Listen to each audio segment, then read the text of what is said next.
It's the mid-90s. Kids all over Europe are thrilled. They finally have their own Disneyland here in Paris. These two kids have come all the way from Switzerland. They have been begging their family to take them here forever. Now they're finally here. And it's better than they imagined. It really is the happiest place on Earth. The park is buzzing with life. The daily parade rolls down Main Street.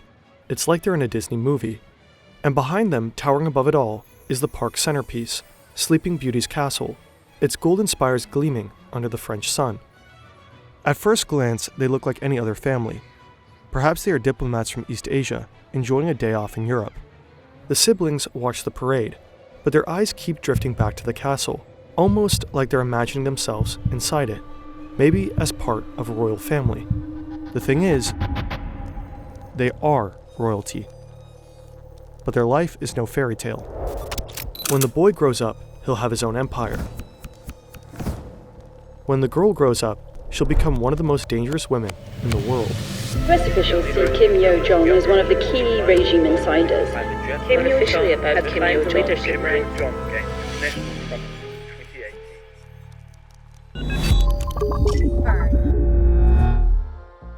October 2024, Pyongyang, North Korea. A drone crashes in the country's capital. It's been distributing anti-North Korean propaganda leaflets.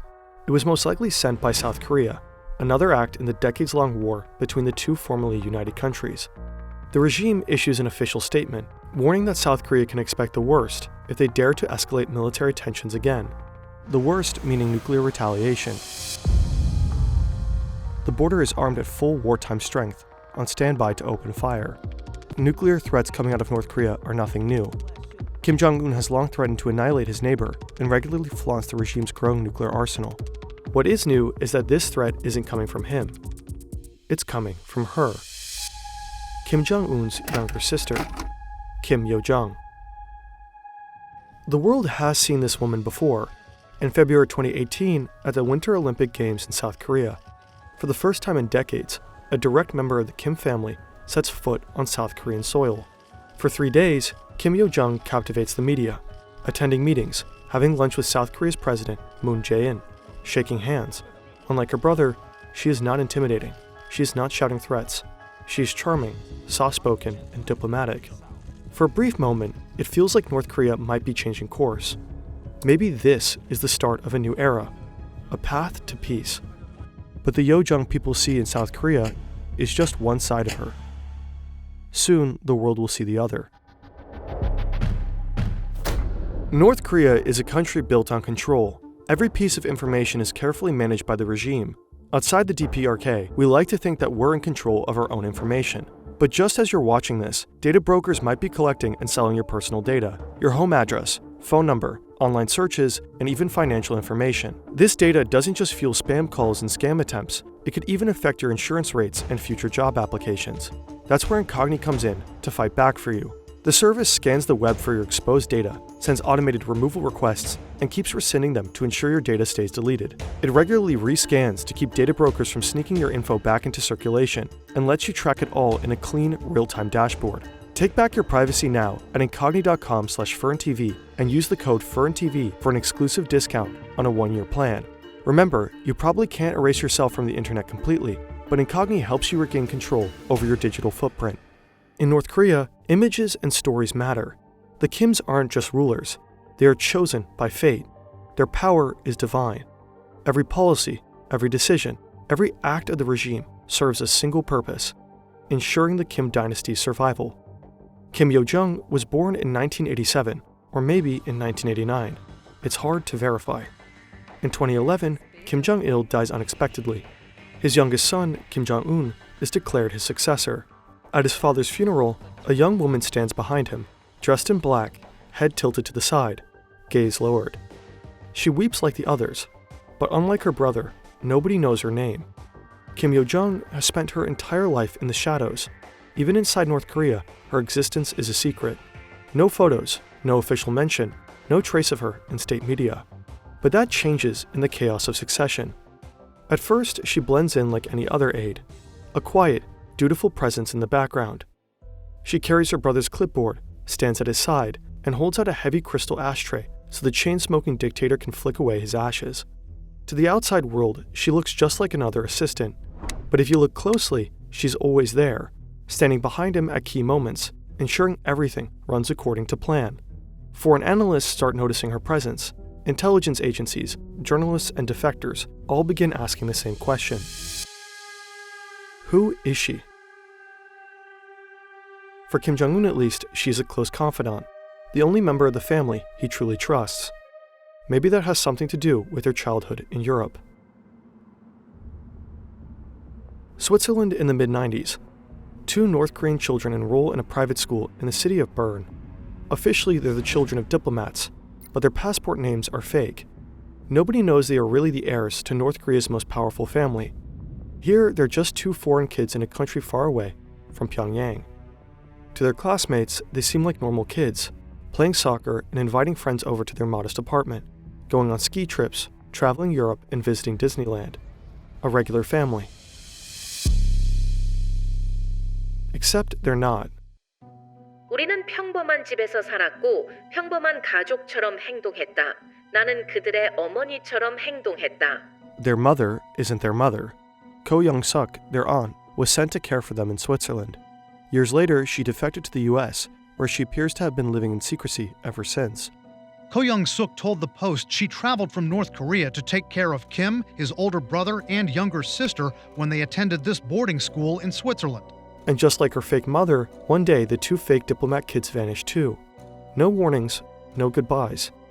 Jong-un and Yo-jong are pulled from school and sent back to North Korea.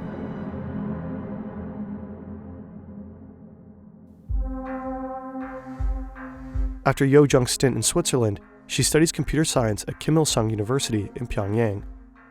In 2014, 3 years after taking over as supreme leader, her brother is forced to undergo medical treatment. During that time, Yo-jong takes over state duties. By the end of the year, her brother appoints her first deputy director of the party's propaganda and agitation department, a department infamous for controlling every image, every speech, and every news article inside North Korea. In 2017, Kim Yo-jong is officially promoted to the Politburo, the ruling elite of North Korea's single-party system. She now has a seat at the highest table of power. But her true talent remains in propaganda. Wherever Kim Jong-un appears, Kim Yo-jong is there too, not just as his sister, but as his PR manager, his shadow. She sets the stage before he arrives and follows him like a ghost when he leaves. A year later, for the first time in her life, she takes center stage. The sister of the North Korean leader Kim Jong-un has become the first member of her family to visit South Korea since the 1950-53 Korean War. Kim Yo-jong is part of a high-level delegation attending the opening ceremony of the Winter Olympics. At the 2018 Winter Olympics, she charms South Korea and the international press. And there seems to be a strategy to this. For years, Kim Jong-un has been perceived as a ruthless dictator, a nuclear-obsessed madman. Under Yo-jong's guidance, that image softens. She's carefully rebranding her brother's image. In 2018, North Korea suddenly seems to open up. She will be meeting with President Moon on Saturday. If the meeting goes well, some experts say the visit could lay the foundations for a possible inter-Korean summit between President Moon and Kim Jong-un. 2 months later, Kim Jong-un and South Korean President Moon Jae-in meet at the border. They shake hands, they laugh, applause erupts on both sides. That same year, Donald Trump also meets Kim Jong-un in Singapore, a historic summit. The 2 leaders sit at a large table, signing a historic document, a joint declaration stating that North Korea intends to denuclearize. Next to Trump is Mike Pompeo, the president's Secretary of State. Next to Kim Jong-un is his sister. She stands there, silently watching as the world dares to believe one of its most feared nuclear powers might actually disarm. But something about her feels off. Her appearances, her gestures, her smile, they all seem a little too perfect. Every move feels somewhat calculated. And this is just the beginning.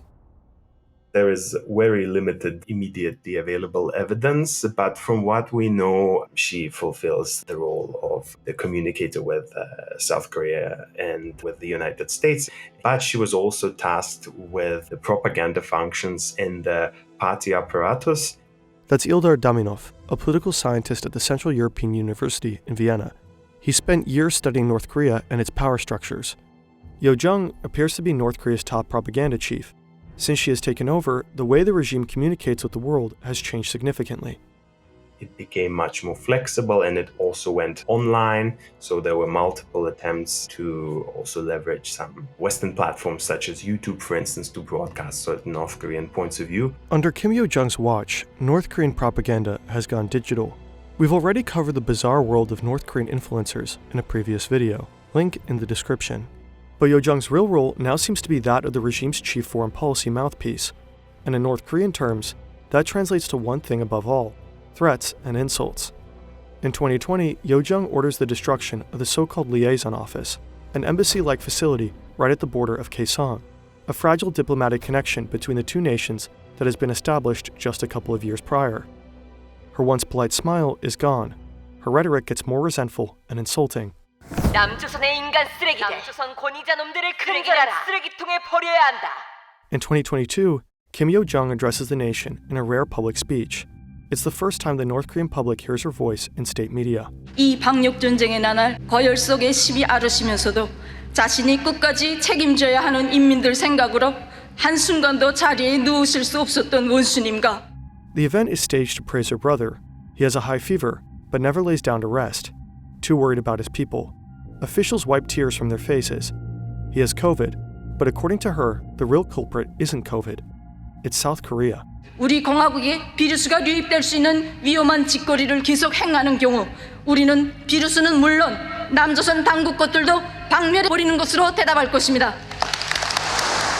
When South Korean activists send leaflets across the border in 2024, Kim Yo-jong allegedly orders a response in kind. Balloons floating back over the DMZ, carrying bags of garbage and feces. In October, she calls Ukraine and South Korea vicious dogs bred by the United States. And in another written statement later that month, her final words are just as blunt. There can never be a change of the line. Have sanction, pressure, and threats stopped us? They've only made us stronger. If one is not a fool, one should not do a stupid act of expecting our change. North Korea never honored its agreement with the US. Instead of dismantling its nuclear program, it doubled down, conducting missile tests in open defiance. Meanwhile, South Korea and the US have long resumed their military exercises. In 2023, then US President Joe Biden formally pledged military support to South Korea should a nuclear war with the North ever break out. North Korea is forging alliances of its own. In June 2024, Kim Jong-un and Russian President Vladimir Putin signed a military pact, vowing mutual military assistance. Soon after, North Korea sent thousands of soldiers to Russia to support its troops in the war against Ukraine. North Korea is now actively inserting itself into a conflict that stretches far beyond its own borders. And while Kim Yo-jong hurls one aggressive threat after another into the world, her brother carefully cultivates the image of a benevolent leader. It's almost as if they switched roles. Or, as Sung Yoon-lin, author of the only biography on Yo-jong, puts it, he's the bad cop, she's the even worse cop. In 2024, North Korea released a surreal propaganda video that went viral. Cheerful children wave flags, factory workers clap and sing, soldiers go crazy playing violins in an orchestra, while grinning female soldiers leap into the air, giddy with joy. It's a carefully staged and almost hilarious spectacle of devotion. The real North Korea looks different. It's a country where people are kidnapped, thrown into prison camps, publicly executed for the slightest defiance. A country that holds its people hostage within its borders, choosing famine over reform, weapons over survival, missile tests over food supplies, nuclear threats over diplomacy. A brutally ruled nation with at least 50 nuclear warheads at its fingertips. Historically, the Kim dynasty has always passed power from father to son. Kim Jong-un's health is a question mark. He's only in his early 40s, but rumored to have severe health problems, likely due to his chain smoking, excessive drinking, and rumored heart issues. If something were to happen to him tomorrow, North Korea would be left with no clear successor. At least, no male successor. In recent years, North Korea has quietly been introducing another Kim to the public, Jong-un's daughter, Jue. She's been seen at missile launches, standing beside her father, eerily composed for a child. State media call her the beloved daughter and the respected child. Some analysts believe she's being groomed as the next supreme leader. The thing is, Kim Jue is only 11. If her father were to die unexpectedly, she likely wouldn't be ready to rule. Even though women have taken on more visible, more authoritative roles in Kim Jong-un's regime, the country remains deeply patriarchal. Women face systematic abuse, sexual violence, and forced labor, often at the hands of state officials. 70% of defectors are women. Most flee into China, where many are trafficked or exploited, because escaping North Korea is nearly impossible. If a woman were to succeed Kim Jong-un, it would likely be one with the power, experience, and authority to do the job. His sister. Once a soft-spoken figure in the background, Kim Yo-jong has become one of the most powerful and feared figures in North Korea. Under her watch, the regime has learned to manipulate its global image more carefully than ever before. But her power isn't just about controlling narratives. By 2021, Yo-jong has reportedly followed her brother's path. According to multiple sources, she personally ordered the execution of high-ranking government officials, simply because they annoyed her. But perhaps the most dangerous thing about her is that she has a direct line to Kim Jong-un, the one person who sits at the nuclear button and trusts her judgment more than anyone else's. No one knows just how far she's willing to go.